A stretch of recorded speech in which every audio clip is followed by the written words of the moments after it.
Halo semuanya, selamat datang di podcast Suara Muda untuk Indonesia Adil.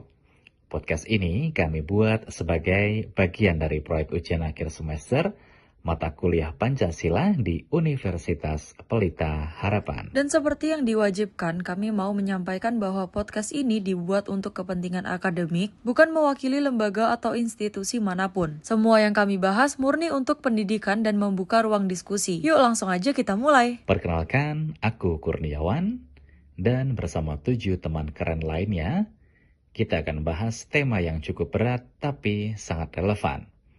Hak asasi manusia di tengah krisis kemanusiaan. Tujuan kita sederhana tapi penting, membuka ruang diskusi, mengedukasi, dan mendorong kita semua, terutama generasi muda, untuk lebih peka dan kritis terhadap isu HAM. Karena ini bukan cuma soal undang-undang, tapi juga soal kemanusiaan dan keadilan. Kalau ngomongin HAM, ini sebenarnya bukan hal baru buat Indonesia. Kita udah punya Undang-Undang Nomor 39 Tahun 1999 tentang HAM. Dan Undang-Undang 1945 pun menjamin hak-hak dasar warga negara. Tapi kenyataannya pelanggaran masih terus terjadi. Nah, yang lebih bikin mirisnya lagi nih, aktor pelanggar tuh justru berasal dari negara itu sendiri. Baik lewat kebijakan, kekerasan aparat, ataupun pembiaran terhadap pelanggaran HAM. Itulah kenapa kita hari ini bakal bahas 3 isu utama. Konflik lahan dan tempat tinggal, intoleransi beragama, dan pembungkaman kebebasan berpendapat. 3 hal ini mewakili problem HAM paling nyata yang sedang kita hadapi bersama sebagai bangsa. Konflik di Rempang itu nggak cuma soal lahan, tapi soal hak hidup layak, identitas budaya, dan rasa aman. Banyak warga udah tinggal di sana selama puluhan tahun, punya akar sejarah, lalu tiba-tiba diminta pergi demi proyek industri. Bahkan anak-anak mengalami trauma karena melihat orang tuanya dikejar aparat. Itu bukan cuma pelanggaran hak tempat tinggal, tapi juga pelanggaran hak anak.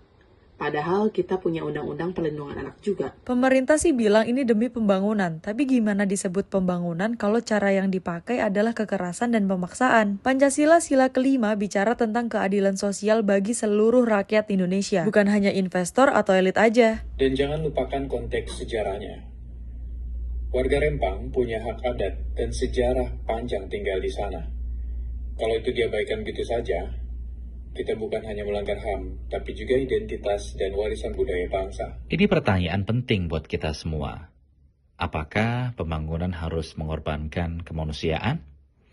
Atau sebenarnya kita bisa membangun tanpa meninggalkan rakyatnya? Kita lanjut ke isu yang kedua, yaitu intoleransi beragama. Kita semua tahu bahwa banyak rumah ibadah yang ditolak pendiriannya, bahkan sudah punya izin. Ada juga yang dipaksa tutup hanya karena desakan kelompok tertentu. Dan lebih parah, seringkali pemerintah, daerah, atau aparat pemilih diam, atau bahkan mendukung tekanan itu. Padahal negara punya kewajiban menjamin kebebasan beragama sesuai konstitusi. Iya, bahkan menurut laporan Setara Institut, sepanjang tahun lalu tuh mungkin lebih dari 200 kasus pelanggaran kebebasan beragama. Artinya kan ini bukan sebuah masalah kecil. Ini soal keseharian dan rasa aman dari masyarakat yang minoritas. Kalau Pancasila kita taruh sebagai dasar, maka ketuhanan yang Maha Esa harusnya mendorong toleransi, bukan justru jadi tameng untuk intoleransi. Betul banget, kalau ada orang yang merasa paling benar lalu memaksakan kepercayaannya ke orang lain itu bukan cermin Pancasila. Kita perlu ingat bahwa pluralisme adalah kekuatan, bukan kelemahan. Isu ketiga nih, yang gak kalah serius adalah soal pembungkaman kritik.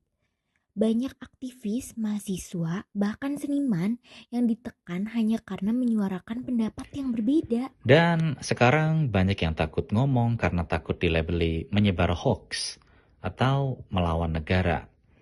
Ini membuat ruang demokrasi jadi semakin sempit dan penuh sensor. Padahal kritik itu bagian dari kontrol sosial. Demokrasi tanpa kritik ibarat tubuh tanpa sistem imun. Dan sebagai mahasiswa komunikasi, kita punya tanggung jawab untuk menyuarakan hal ini. Kita harus bedakan antara kritik membangun dan ujaran kebencian. Jangan sampai semua yang tidak nyaman langsung dibungkam.